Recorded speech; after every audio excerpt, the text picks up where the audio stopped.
तना ई मड़ैया ठंडा देती साला एगो हमनी के तना महल बा ये तना पक्का के घर बनाने जाके मारा था तब आज की जाना था कि दम जड़ जाई दम शरीर कुछ का गरीब तो बाना सब मड़ई छोले बना से तना झकास के पूरा दम झुरझुर झुरझुर झुरझुर एकदम ठंडा ठंडा पूरा दम कुल कुल लागा था पूरा दम बना तो घरवा में हम लोग नहीं था साला पंखा के एकदम गर्मे हवा दे था इजा कितना निक लागा था मन करा था कि सूत जाए राम खिलावना के मड़ाइए में साला बोले आइला वो रोज रोज आके जय जय राम जी की। हाँ जय जय राम जी जय जय राम जी। सीताराम सीताराम सीताराम सीताराम का बात। अरे बाहर और नाम प्रचित बाटे रउए कहाँ आईनी हो हमारा के हाँ हाँ अब रउआ बूढ़ बुजुर्ग हो गई नी। हाँ हाँ ऐसे बहुत गांव के भी आदमी कहले हो कि एगो बड़न बूढ़ बुजुर्ग हाँ गांव घर से सबसे बड़ा मालिक होनी। हाँ धनमान है हम धन रह के का करी जीवन में पुण्य प्रताप कीजिए राम नाम के माला जपत रहिए। तो का चाहता नहीं चंदा हमसे तसले वाला चंदा चंदा कटे ले आई चंदा काटता नहीं मंदिर बनाता हाँ। तीन मुहान पर जग होई जग में शामिल हो जाई कुंडली हाँ हम बहुत कुंडली ना दे ना ऐसा बात नहीं है कुंडली बहुत हम ना जग के ऐसा बात बैठी रहो आइए हराई बैठ बैठ ठीक बा सुनी ऐसा बात बनाओ जो जैसा करेगा वैसा पाएगा जो भगवान का भजन करेगा वो स्वर्ग में जाएगा। हाँ ये बात है दान पुण्य करेगा वो अगला जन्म में मिलेगा जो नहीं करेगा उसका क्या मिलेगा क्या मिलेगा नहीं मिलेगा। कितना कितना काटा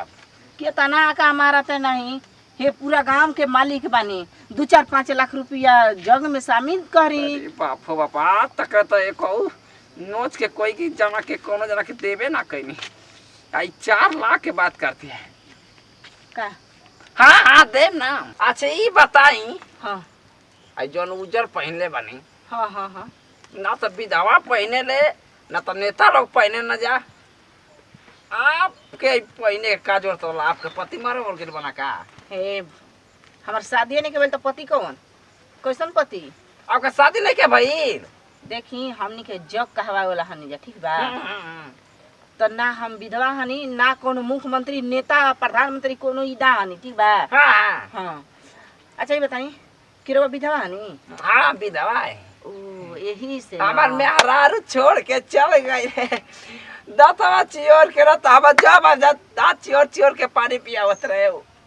खानावा खियावत रहे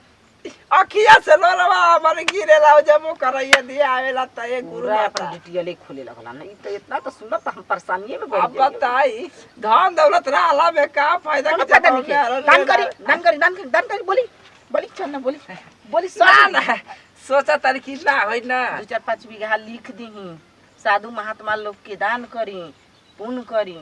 नरक में ना स्वर्ग में जगह मिली। सुनी ना हम अपना दान कहते ना तो 1 बीघा का 5 बीघा बेच हमारे एगो शादी करा ना दे रहुआ है हम समय हाँ का वो खड़ी रह गले अरे हमारा घर के तो बारिश चली पूरा आए हम तो यही तरह चल गए जब हाल हो जाई बुढ़ा गनी लड़े सिपाही नाम सरदार के कहावत हो तो ऐसे बढ़िया बाटे कि भगवान के भजन में लिंग रही आ सुनी आगे जाए के बार गांव में उठते हमके चंदा मिलल हो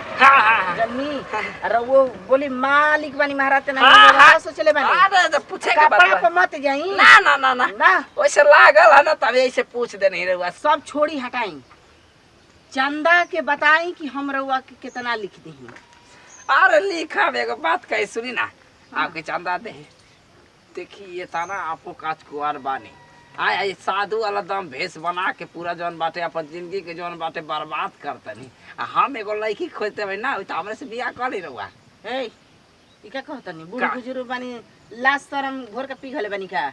आए हम एगो साधु महात्मा बानी आए जग सब कहवा है बोला। अरे ठीक है जग में धान दौलत बा मार साले पर साल जग अपन होत रही ये सब मूर्खता बाटे इंसान के खसी पैदा करे में फायदा में अपन रहत हन भगवान के प्रवचन जब दुख पड़ता था हे भगवान हे प्रभु दुख हर